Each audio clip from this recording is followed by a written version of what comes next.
Issa drives them deep in the rainforest towards the Takugama Chimp Sanctuary.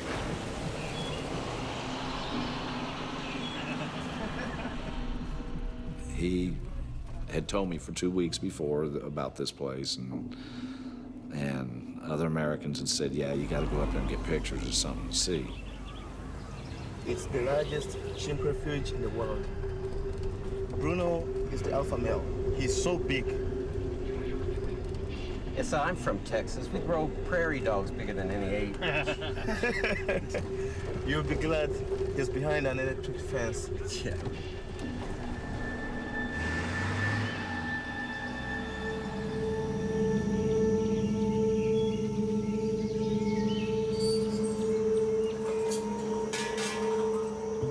At the Takugama Sanctuary, Bruno keeps a close eye on his keepers. If you're in captivity, you spend a lot of time just watching, and they would see these locks being opened and closed many times a day, and be watching very carefully to see how to get out. The chimpanzees presumably took a rock and banged it against the lock. The chimps in this part of the world know how to use rocks. Very few other animals do that. Chimpanzees and humans are really the tool-making and tool-using masters. No one knows for sure how it happened, but it's a breakout. Bruno and 30 other chimps escape their enclosure and head for the sanctuary's perimeter fence and the jungle beyond. This is really the first taste of freedom that this chimpanzee has had.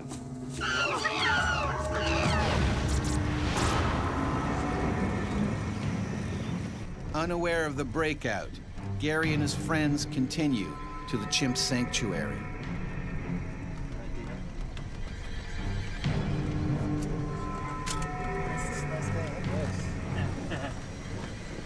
You just look up in the mountains and you're just mesmerized. The trees, the size of the trees, the canopy. Bruno rips through the dense jungle. This is his territory now. He was exploring his world, seeing what world outside the sanctuary was like, and is probably afraid. Like the other chimps at the sanctuary, Bruno was brought here as an orphan. His mother was killed in the controversial bushmeat trade. In Sierra Leone, like much of the rest of Africa, people eat chimpanzees and other primates for food. They would have seen their mother and probably other members of their community shot and killed when they were young. The chimpanzees would have that experience. They would remember strangers coming. They would remember the gunfire. And it's probably a reasonable assumption on the chimpanzee's part that a strange human being is a dangerous creature.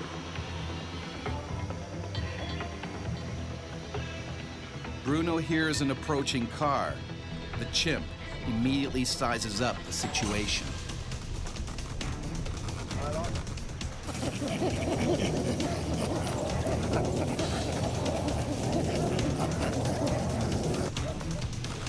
Hey, slow down. What's that? Something moving in the bushes. Hey, what is that? I don't know, man, but I want to get a shot of it. Come on, let's go. All of a sudden, out of the brush, this big black thing jumped out.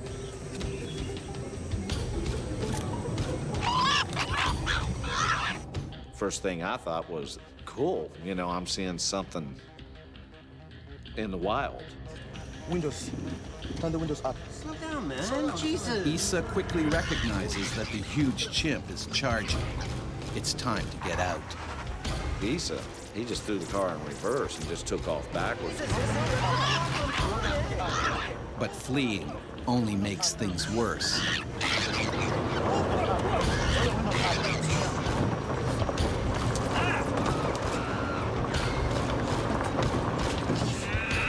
up, and he was level with the front window.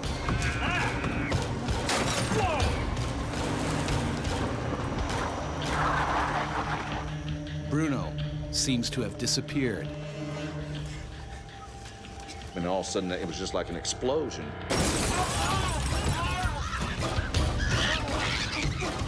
A chimpanzee that's 120 pounds is going to be mostly bone and muscle with not a lot of fat. So you have a very compact and powerful creature.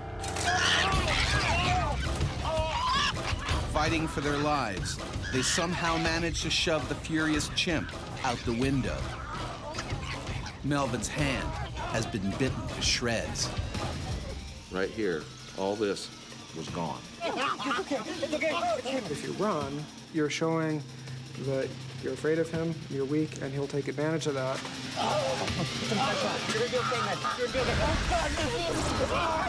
Basically, what they're doing is they're doing damage to whatever they can get a hold of and whatever is exposed to them. Not only is Melvin losing a lot of blood, but bacteria from Bruno's saliva could be spreading through his bloodstream. With 2-inch fangs and jaw muscles 3 times denser than a human's, a chimp's bite can be deadly. They need to get to a hospital, fast. And we were yelling at him, slow down. And he said, find a place to turn around, we gotta get out of here. Panicking, he misses a vital turnoff. They're lost.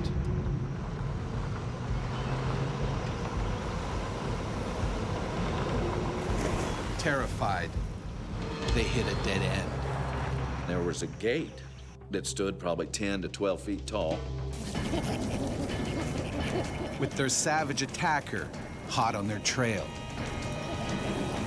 I couldn't believe what was happening to us. They only have one option.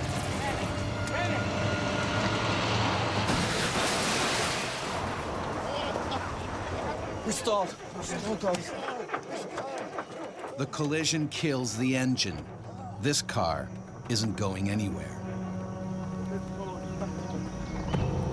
We're on the hill. Let's push it, guys. Let's get jump started.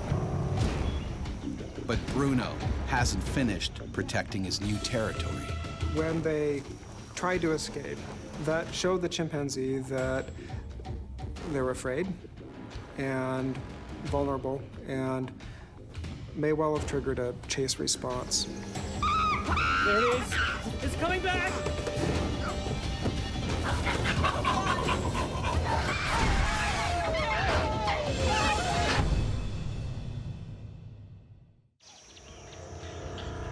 In the Sierra Leone rainforest, American Gary Brown and his party have been attacked by an enormous chimp.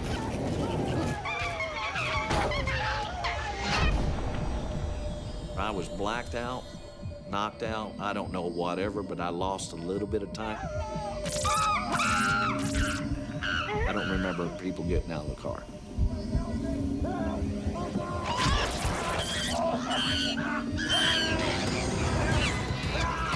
Horrified, he spots Melvin on the ground. Bruno is chewing him apart. The chimp takes Melvin's foot in his mouth and bites down. Gary's adrenaline kicks in. I was angry and just mad. Instead of running, I just started looking for a weapon. That's when I lost it. I had enough. And everything that came over me, came through me, all of a sudden I had total clarity.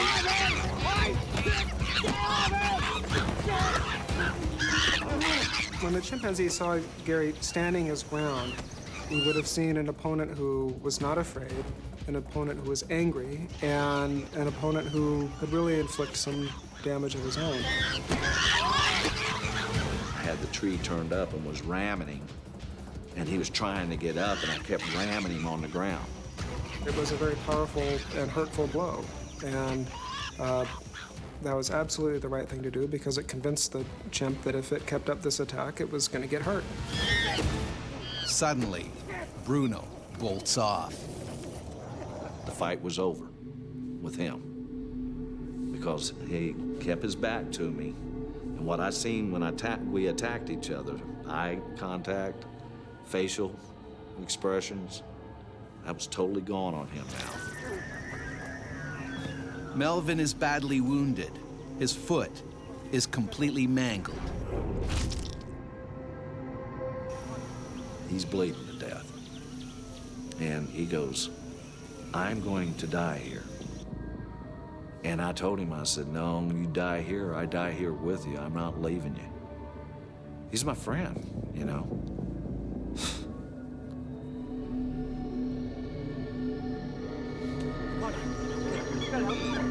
And there's no sign anywhere of their driver. Where's this one? He went to help. We gotta go. We gotta go. I could hear chimpanzees everywhere. We were totally surrounded. We took off down the mountain. These chimps never jumped out. They stayed in the jungle. I kept looking ahead. Finally, we made it out. We made it to the road, the main road. More than an hour later, a passing truck picks them up and takes them to a nearby hospital. Later that day, Gary learns that Issa was mauled to death by the other runaway chimps. Doctors are unable to save Melvin's foot and 3 of his fingers. There ain't 5 minutes don't go by I don't see it. I'm gonna have to picture it in my head every day the rest of my life. If you get bit by a snake or a shark or something, it's kind of impersonal and you sort of expect it. But for a chimpanzee, something that is clearly very similar to us in lots of ways, it would just seem a lot more personal, I'm sure. I have no misconceptions. I know Bruno could have taken me apart in a heartbeat. He could have taken me, I think he was just off guard.